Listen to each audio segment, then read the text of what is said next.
You are listening to Severin Sorensen, executive coach and curator of the Arete Coach Podcast, where we explore excellence and the art and science of executive coaching. I am speaking today with executive coach Mikki Williams, who is a business owner, executive coach, master chair with Vistage International, recipient of Vistage's Lifetime Achievement Award and Speaker of the Year Award, and a National Speakers Association Speakers Hall of Fame recipient and a TEDx speaker. And when she's not providing keynotes or workshops, she is delivering executive coaching on a monthly basis to business leaders.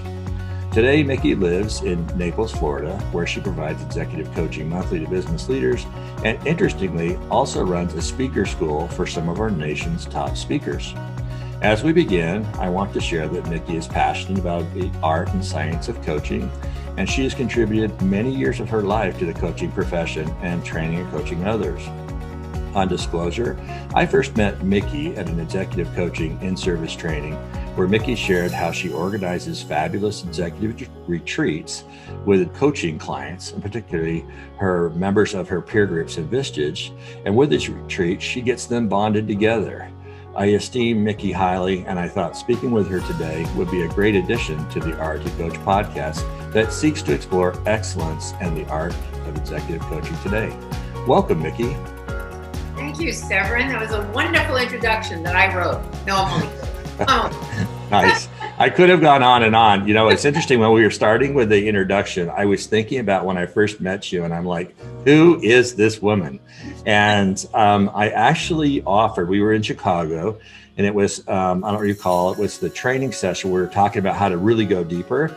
And I had a question. My question was, my members of the group are coming in and I'm starting to see them leave after 4 years. And I talked to a member and I said, why do you think you're leaving now? Oh, I went to college for 4 years. I didn't think I would go to coaching or something for more than 4. And I thought, all right, what's the deal? And I remember talking to you and you're like, you got to do retreats because that's the cement that bonds people. And you were masterful at thinking of it. And ever since I added retreats to the dialogue, people stay for years and they really enjoy their friendships and so on. So you got to get people together. So thank you for that at the beginning because I come to you already having great appreciation for what you do. All right, so enough about me. Let's get into you. To get us started, I understand you've been in the coaching field 30 years and 20 of those years were in executive coaching. How did your feet take you into your life passion of executive coaching? Actually, that was through Vistage. Up to that point, my clients were really a mix of some executives and I guess a potpourri or eclectic version of every career that I ever had, from the fitness industry to the food service and everything. So they came from all different places with a sprinkling of executives. But when I started working with Vistage as a speaker first, because I've been a speaker for them for 26 years, it started coming from that. And then when I became a chair and started offering my speaker school and everything, it just blossomed to the whole niche of executives as one niche. And I have a topic niche as well, which I'm sure we'll get into. But that's really where the executives came from. So one of the things I like to do on the podcast is really explore the journey and the starts. Your journey came in the fitness industry. Tell me about that, because as I go back and look at it, you were major in that area first, and then you moved into executive coaching. Yeah, there were some before and some after as well, Severin. I started out as a professional dancer in New York City.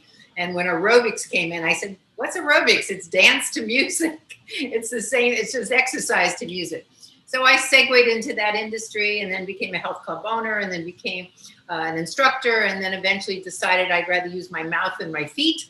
And I started speaking to business owners. I was very successful in the industry. So rather than just be out teaching classes and everything, people started asking for my expertise. And that's when I started coaching and consulting in terms of how I made a success in the fitness industry. And I'm very goal oriented. So of the 9 businesses I've had, I've set goals for each of them. And I'm happy to say I've reached them all and I move on to my next industry. It's just been a pattern. Oh, it's awesome. Well, when you intentionally made the turn, okay, I really like this executive coaching thing. How did you become an expert in this area? Tell us about your journey there.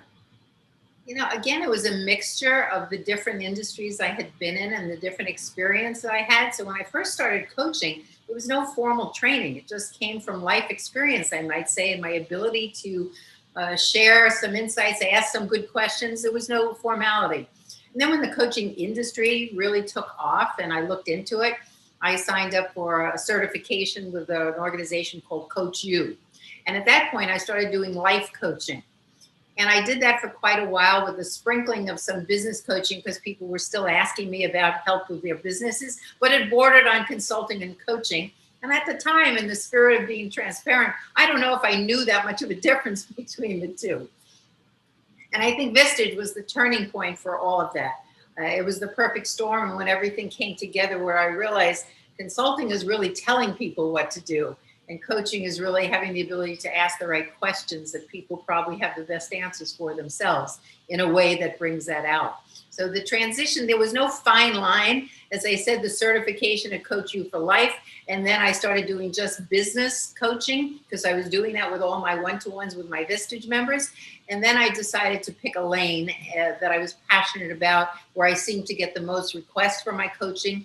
And I was also doing enough business coaching with all my, I have 40 Vistage members. So I have enough coaching there on the business side that I decided to just focus on my speaking, storytelling, executive persuasion, all of the things that executives need, executive presence, you might call it the umbrella. Okay. You talked about like your lane, like a swim lane or your niche. What it was your niche, and have you pivoted in these times, or what's your niche right now? Yeah, great question, because I used to just say I was a coach in speaking, and then I added storytelling, and I've changed that to executive presence.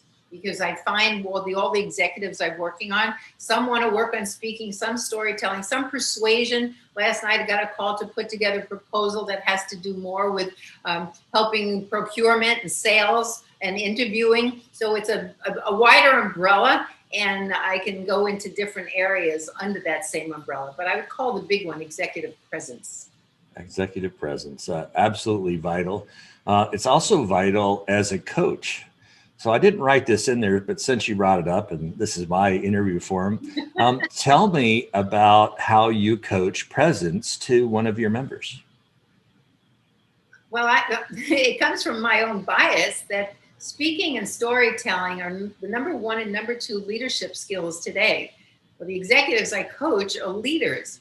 So you can talk about dress for success. You can talk about all these different elements of executive presence. But I lead with, if you cannot speak well and tell stories today, that is the number one effect on your executive presence. I just believe passionately in that. And so many leaders today, and I quote myself on this one. I love to quote myself. Most people, because they know how to talk, think they know how to speak. Well, that's ridiculous. I can play tennis doesn't mean I'm good at it.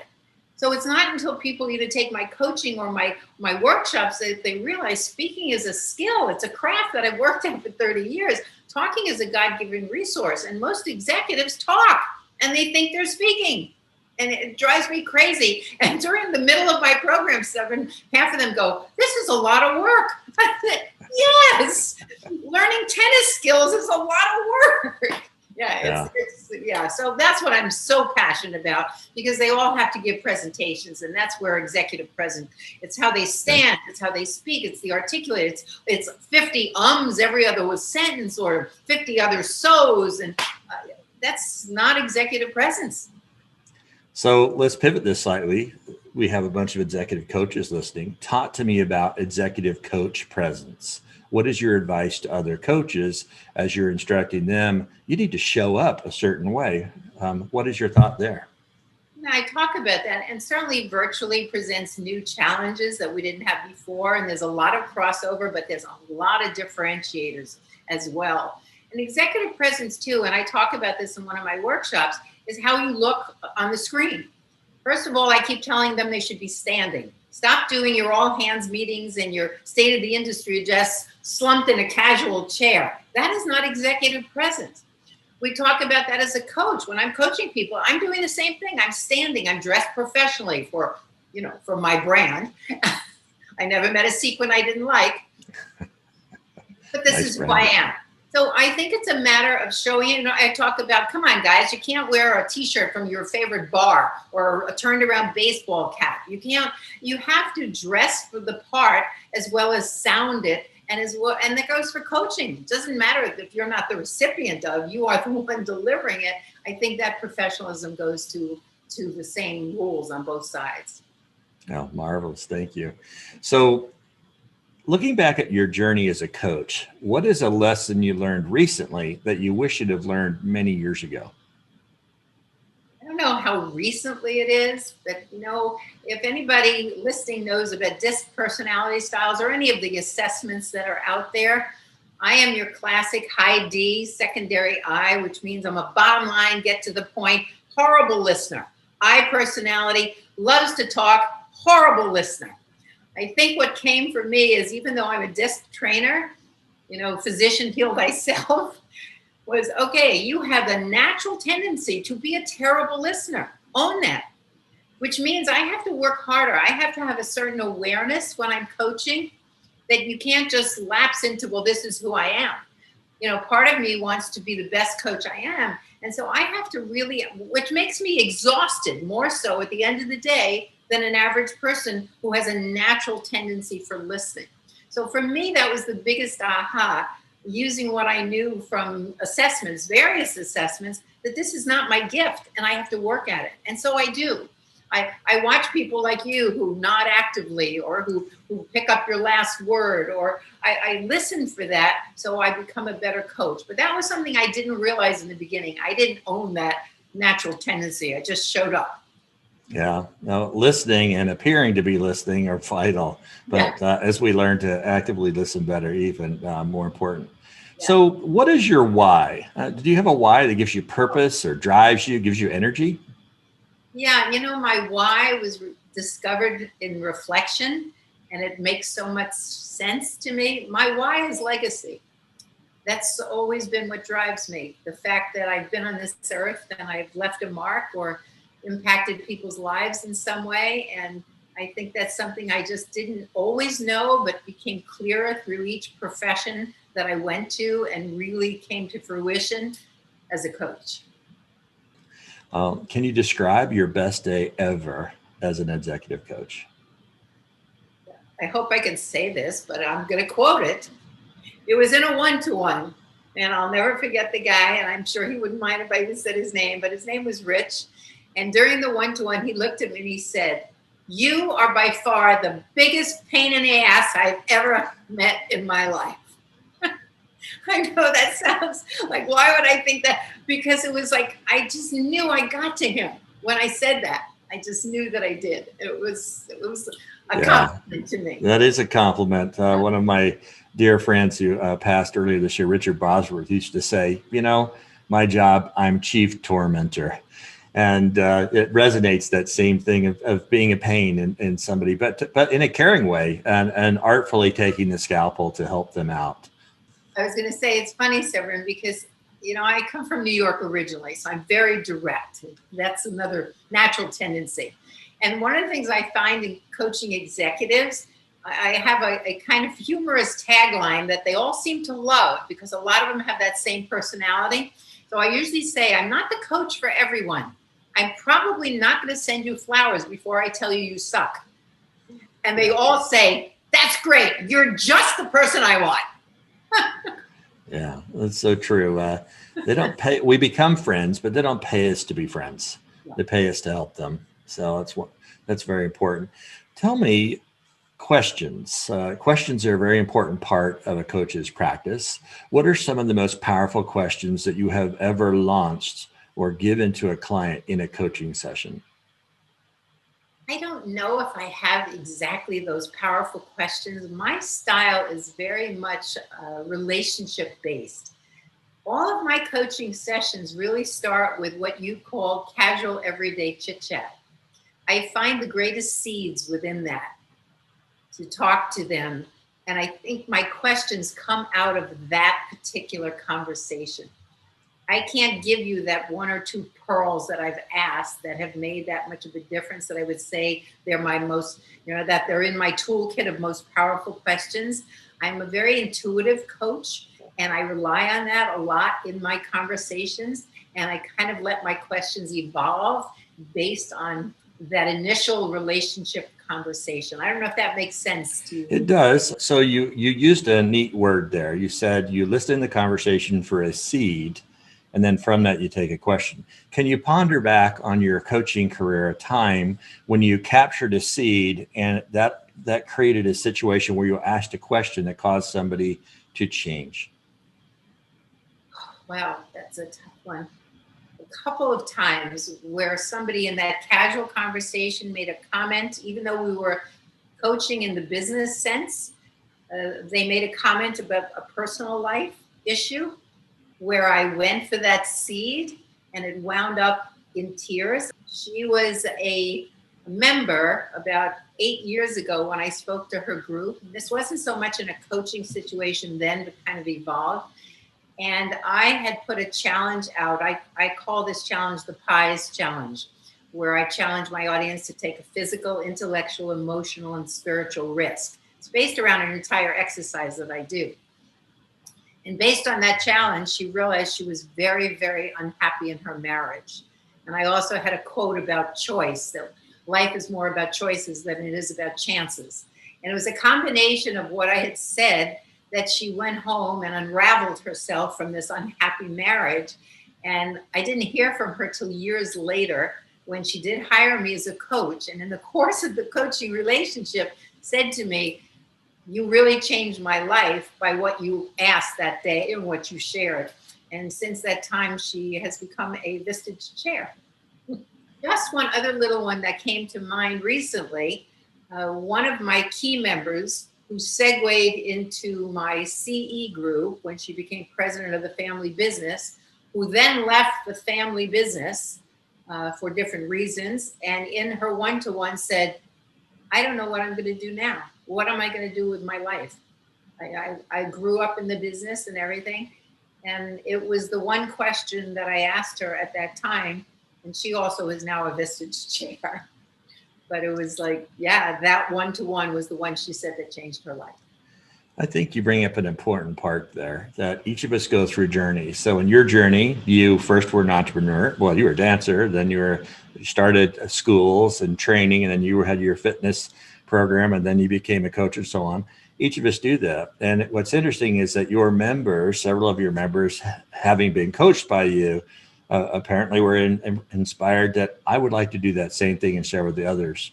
That's wonderful. Do you have an idea of how many people you have coached, have actually gone on to coach other people as a chair?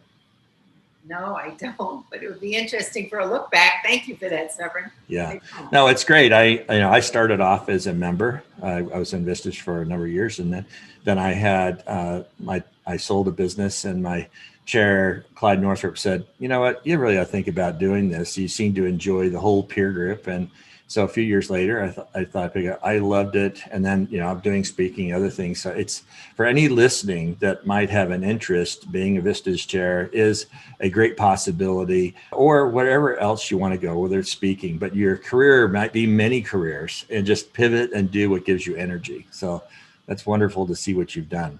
I don't know where you cross the line sometimes, Severin, from mentor to coach, to leader, to friend, etc. Sometimes they're all mixed into the role under the heading of coach.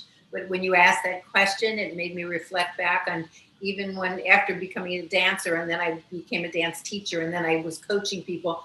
I know there are people in that industry because of our connection and that coaching. So in every industry that I was in, I can reflect back based on that and know that there are some people as a result of that have gone on into that same career, pretty much like Vistage. Oh, that's wonderful. Thank you. Back to my why. Yes. Why. Well, the why is important. Now, earlier you said that you are an intuitive coach, and I want to lean into that a little bit. This notion of curiosity and trying to remain in a state of not knowing so that we learn more, we don't make assumptions and so on. What does being in a state of not knowing or curiosity mean to you in a coaching setting? I think you actually defined it by asking that question. It is coming in with an attitude of not knowing. And I think that was the challenge of going from consulting to coaching, as it is for many of us who have. We're so used to telling them based on our experience that we forget that we're in a different role right now. So I stay conscious of that not knowing. And then again, that guides me to ask the questions because I'm always curious. I love that word. I love to be described as she's curious. And I don't know if you've experienced this. Sometimes the people who said they had the best one-to-one, I probably asked one question and they spoke the entire time. That was the best session ever. And that goes back to the listening side, knowing when to listen, knowing when to participate, knowing when to ask a question. And that's really what I mean by saying intuitive. But I think, again, it falls under the umbrella of curiosity. Just coming in humbly enough to know you don't know, and then to stay that way throughout. Absolutely vital. We have talked thus far about success. Can you share with us a valuable failure that you've had in coaching and what it taught you and how it's helped your career ever since? Yes. That line that I said about I won't send you flowers before I tell you suck, one time did not land well, although it was not an executive, right? So, but it made me sensitive to who I can flippantly or humorously say that to, and to recognize, again, disc personalities, and I've also taken all of them, I love them, have really helped me personally in business and in all aspects of my life by being aware of other people's personality styles and being sensitive to coaching people, not in my style, but in theirs, if that's making sense. So even though I do have that line, I deal mostly with executives now who most, not 99, but I'm also sensitive to that one time that she said, you could have asked me first, or you could have given me a compliment before you, and I just never forgot that. Yeah. Well, one of the things that you brought up there, and when you talk about DISC and other things, is as we're working with people, the better we become at a coach, the better we are at shape shifting to meet them in their language. So if you could think of DISC, each one of the styles as being a language, if we can meet them in their language, even though for us, we may be acting, moving into their language, we're communicating at a higher level because for them, there's a fluency of that style, and that helps us to actively listen even better. Oh, that was so beautifully put, Severin. Do one of these. That's what I do when I do something good. All right. Oh, thanks. Now, the executive coaching has changed and methods have changed. What are a few methods that you might have changed up in recent times for your own coaching practice? You know, I don't know if I've changed any. I probably have, and I'm not aware if I have, because I was always doing virtual coaching, or I was never really following that model. I was never driving 2 hours and doing in-person one-to-ones. Because when I became a Vistage chair, it was a lifestyle decision for me. I'd given up driving at the time. And I remember chairs and people saying, well, you can't do that. I said, well, this is how it is if you're in my group. So when everybody was switching to virtual going, whoa, this is wonderful, I'm thinking, okay, I've been doing this for 20 years. Therefore, I can't say that much has changed for me.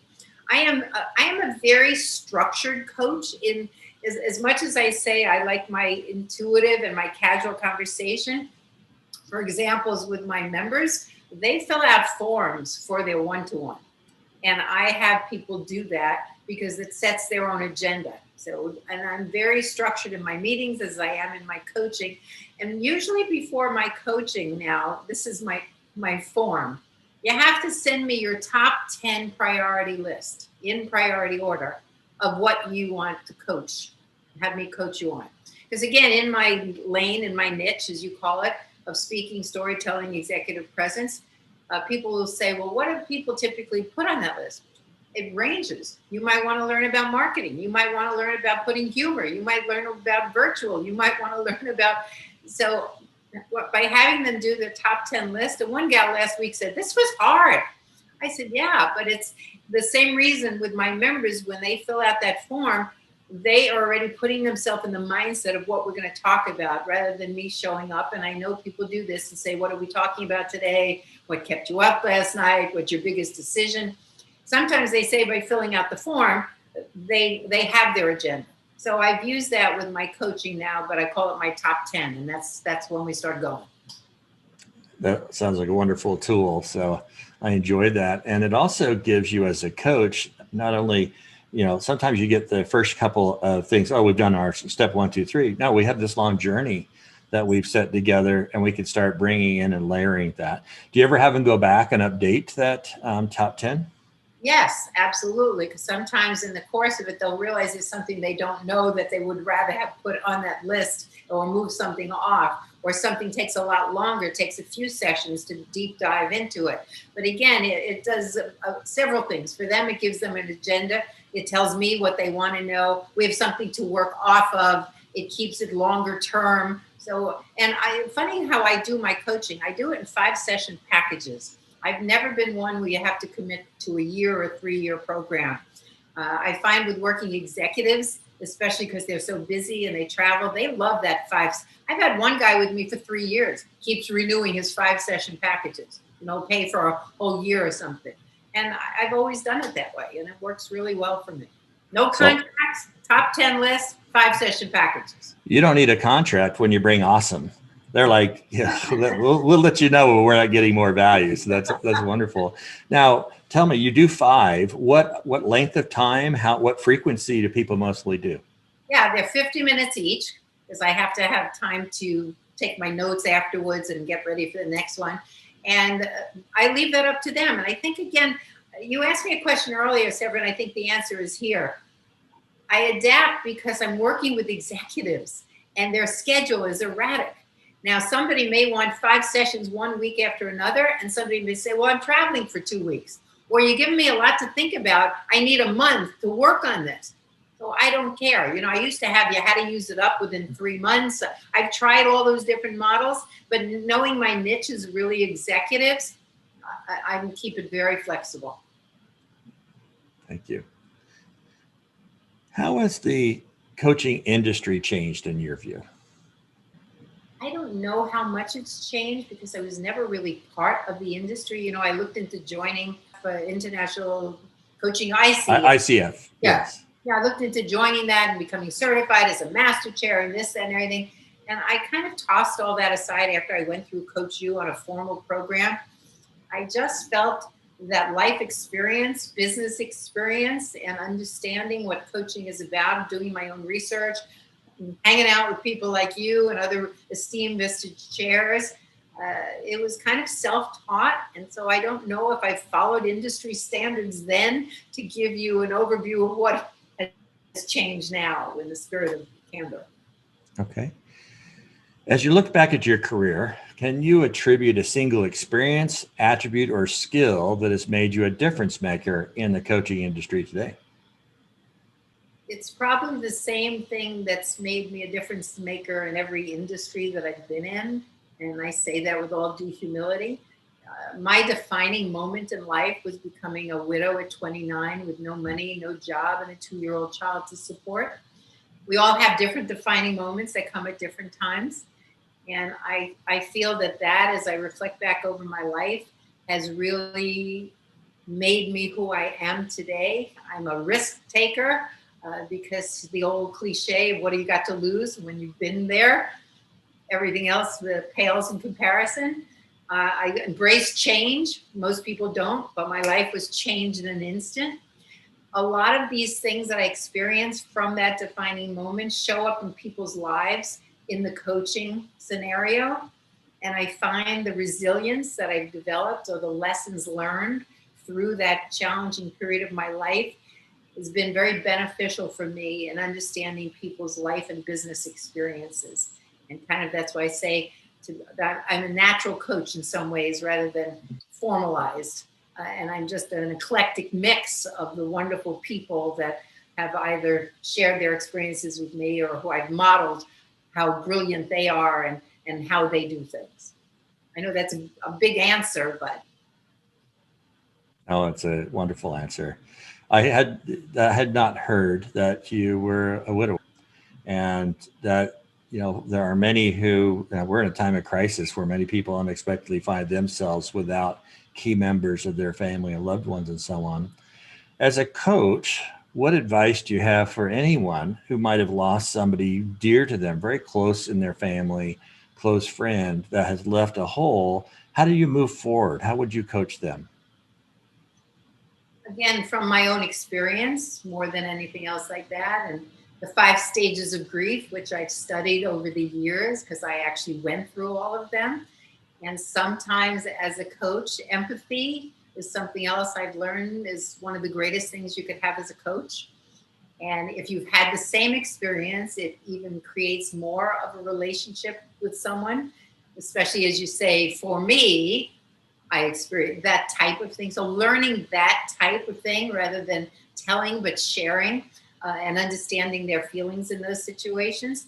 And for me, going back to that, it was getting involved with something that I love so much that I could, and for me, it was dance. That's when I went back to dance because I loved it so much.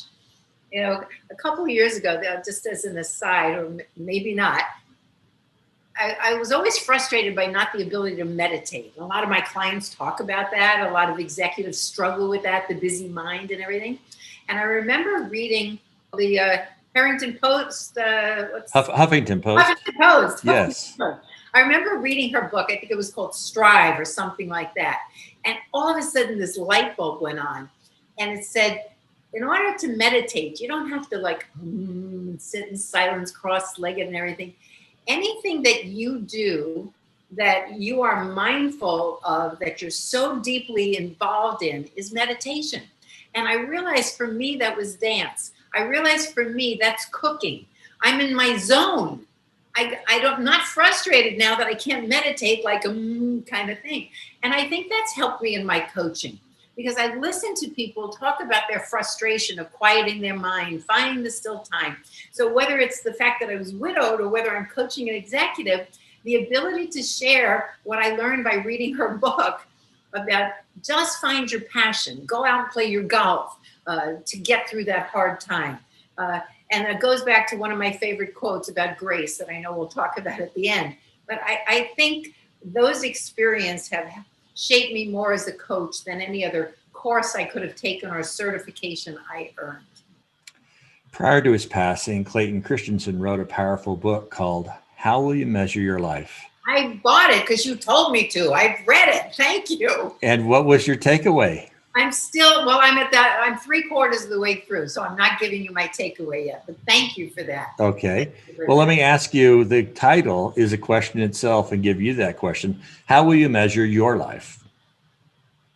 That's an easy answer. It goes back to my why. It's legacy. Every card I get, every letter, every phone call, every person who says to me, you changed my life, you made a difference, you said this at that time, you asked me that question when, you taught me this, that I know very comfortably that I am leaving that legacy that's so important to me, that my time here on earth will be worth it. I will have made a step for a difference in someone's life. And I remember at one of my birthday parties, a decade birthday party, everybody had come in with a gift. And one of my members came in with a card, and the card said, my greatest gift to you is that I am your legacy. Thank you. That is rich. Yeah. So one thing we haven't talked about, for anybody that know you, they'd say this interview is missing something. You run a speaker school, and that is almost as big or bigger than your executive coaching practice. Can you just share for our listeners, what is your speaker school? What are you doing there? Yeah, that started back in the fitness industry. That started 30 years ago, and that's morphed and changed. I mean, it was one day, it was 2 days, it's 2.5. Oh, it's changed tremendously. And basically now it's filled with all executives. And it's day one is all skills. I like to say it's my 30-year career in a day and in a manual. Day 2 is all coaching of the skills. You get to stand up and practice them. And day 3 is business development. And I keep it small so everybody gets individual attention. I have people that come back. I've had somebody come back 7 times. They come back over and over again. And out of speaker school came all the other services that I started to offer. Because then somebody said, well, now I've been through your speaker school. It's been months, but I need some individual coaching, customize it. And then came that part. And then somebody else said, well, I need something, but I don't need it on a regular basis. So then came Accountability Academy, which was 4 times a year. And then somebody else said, well, I've been through all those services. I still don't have a speech. That came Keynote Camp, or 2 days, I'll develop your whole speech. And then people started asking me about booking them. And I was at a point in my career where I wasn't working as much. My fees are very high. And so I was working less and doing what I wanted to, but I was still getting all these requests to speak. So I started booking everybody, and I called that outrageous orators. So they all evolved from that. And I think as a result of that, that was the point when I said, maybe I should just focus my coaching just in this one niche where it's so broad. And the speakers that come to it are all levels. They're most executives. They should all come to it because they just talk and they don't speak. And they'll come to it and they realize that. And, I had a not-for-profit the other day, and she said, I have to get people to open their wallets. I have to be a good storyteller. I said, yeah, you got to rip their hearts out. You want them to open their wallets, you got to open their hearts. So I think the executives who come to speaker school or hire me as a coach understand the importance of in executive presence. Is speaking and storytelling is number one, just number one. You can tell I'm a very passionate and biased about this. Well, and that's why I invited you to do it. I don't think it's biased at all. I think it's absolutely essential. And it goes back to your theme about executive presence and the importance of that, and delivering the king's speech or whatever the speech is required at a time. And that's a part of the coaching process. Well, that's great. And it was interesting because this is the first year out of 30, I am not doing speaker school this year. I did it all this year virtually, and it was very successful. There was something inside of me that said, no, they need speaker school as a live experience. I just felt it. So I put it off for a year till it's live, and I started something new because I always have to have something new. So I'm doing a series called Mikki and Friends, and I'm inviting all the fabulous speakers that the Dave Nelsons and Gustavos and Michael Alasso and everybody. Every month, I'm going to do 2 hours in the morning on some aspect of speaking, storytelling, executive presence. The first one is this month, and Dave Nelson's going to do on the technology side of virtual presenting. So they're separate, but I'm inviting them because I'm calling it Mikki and Friends. So I'm excited about it. That'll be successful. I know all of them, and they're wonderful people, and you'll be the perfect one to bring that together. So thank you as a future listener of that. That'll be great.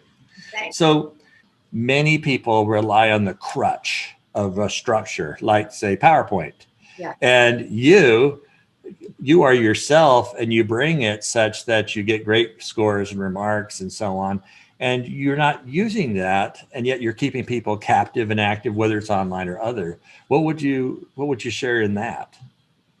Yeah, that's what my first Mikki and Friends series is about. How to, especially in a virtual world, how do you keep people engaged without using videos, PowerPoint? So that's why I invited Dave Nelson, who's the opposite, who uses all that. But to your point, people use it as a crutch because they don't think they can keep people engaged. And actually, more people disengage during PowerPoint than anything else. So I have a whole cadre of tips and techniques. One of the things, my big one, is that an audience needs an interaction every 7 to 10 minutes. And then I give them a list of what all those interactions have to be. Another one is about, if you use PowerPoint, here's what I see. It's up too long. Put it up, let me read it, take it down. Put it up, let me read it, take it down. I mean, that alone has changed people's presentations. I said, the longer you leave it up, the more people will multitask. I mean, I have tons of tips on this, and they work because I can keep people engaged for 3 hours and no one's looked at email or multitask. I know for a fact. So there's tons of tips to do it, which is why everybody should come to Mikki and Friends. Absolutely. Thanks. So as we wrap up here, what's the question that I have not asked you that would tell us more about you? I pondered that because I asked that question to all my clients. and it's like, the physician, heal thyself again, teacher, right? And I thought to myself, I don't know. If you didn't ask me, I probably told you, because that's kind of my style. So I don't know if there is one particular question you should have asked me that you didn't. Well, then let me give you a question that I didn't ask that is there. I had a Earlier, feeling you'd have that. well, I always have a question up my sleeve. And this one is actually going back to the very reason that I found you so captivating. Okay. Talk to those executive coaches who would be listening to this about the role of a executive retreat with the groups or the companies you're working with, and what should be in that retreat to make it impactful. Yeah, I'm glad you asked that question because you just triggered the other question. I think you heard me when I did that workshop. I believe the bonding that takes place creates trust at a deeper level. And when we want to be great coaches, we need that trust level to go way deep, as we do with our members. I have found that when you have social interaction, when we get to know the spouses or the partners, that creates another level. When we do things that are social as well as business, that creates another level. And through my experience of doing those, and I have incredible retention in large groups, and a lot of it has to do with that, which leads me to this other thing that may be of relevance to you and everybody listening. Just this week, a Vistage chair wrote to me and said, I was in one of your workshops and you talked about you do 14 rituals at the beginning of every meeting. And I said, yes, I do. And I give credit to Ole Carlson. I don't know if you knew Ole, when I was a new chair. And that was one of the things he talked about, mind-blowing. So we have 14 rituals. And I believe our rituals give me the retention that I have. Rituals create bonding, just like retreats are a ritual of our group. And I think the more you do those, and so for my letter to my members at the holiday time, and I am a storyteller, Severin, so you knew you were going to get one of these. I spoke for Tech One. And for those who don't know, the Vistage was Tech prior, and my members didn't know this story. So I said, I spoke for Tech One. Tech was the executive committee, which lost its brand when technology came in and realized no matter who you spoke to about joining your tech group, they thought, oh, it's a technology group of executives. No, it's not. It's executives. And so Vistage began their search for a name, and the name Vistage came from a company that finally came up with it. Vista meaning horizon, and advantage, and they combined the two words for Vistage members have the advantage of seeing past the horizon. Now, this was in my letter to my members who didn't know this story. I said, and then I spoke for Tech One. They were 70 and 80 years old, and they met 4 times a year for retreats, and they hired me as their guest speaker. Well, I fell in love with them, and they fell in love with me, so they continued to do their retreats in Chicago just so they could have me as their speaker. In fact, the second time they came, I had a reception at my home for all of them. Most of them passed away, but I said to my group, I have the same feeling with this group that I now have that I had with Tech One, that you have all transcended Vistage membership into lifelong friendships and bonding. And I know long after I'm gone and the Vistage model is passed because you've all sold your companies, I still believe you will all be together. And they were very moved by that. Oh, that's very important. I love your contribution. I would love later to explore with you what are those rituals that you describe that Ole Carlson shared with you and how you've been embraced. In fact, if I could ask you to send, or if you've written an article or a podcast on that, I'd love to listen to that because I think that's rich and would be helpful to so many. One thing that I didn't say, which was probably the most important, and maybe that was the question, or maybe you did ask it and I didn't. And I talk about this in my programs about speaking as well. And it's authenticity as a coach, just as it is as a speaker. It's showing up as you bringing Severin to coaching, you as a father, a son, a friend. And I find executives, and I say this in my speech, all of a sudden get up to give a speech and they become the CEO. They have a new voice, they have a new presence, they have a new posture. And I'm going, knock it off. Get up there and be vulnerable. You know, Brene Brown's The Power of Vulnerability. Get up there and tell me a story about you as a kid or your failure or as a teenager, or tell me about your marriage or your mother. they never think of those things. So I left out that part of how important authenticity is as a coach, to just bring all of your roles to your coaching, not become, I'm the coach in this session. Being authentic is absolutely critical. So I want to thank you. This has been a fast hour. It's been a fun time to get together. For anybody listening, you already know now who Mikki is. And she is vibrant, she's rich, she's sage, she is all energy and sequence, as you mentioned. And she has this ability to come forward to just share with you and embrace her warmth and her learning. So I think that's rich. So definitely rich for me. And it's one of the reasons why you are a difference maker today. So I celebrate your past and the future. You've got many great things that you'll do in the future. My guest today was with Mikki Williams, who is a business owner, executive coach, master chair with Vistage International. Mikki lives today in Naples, Florida, where she provides executive coaching monthly to business leaders. And interestingly, she also runs a speaker school, as we learned about, for some of our nation's top speakers. You can reach Mikki online at mikkiwilliams.com.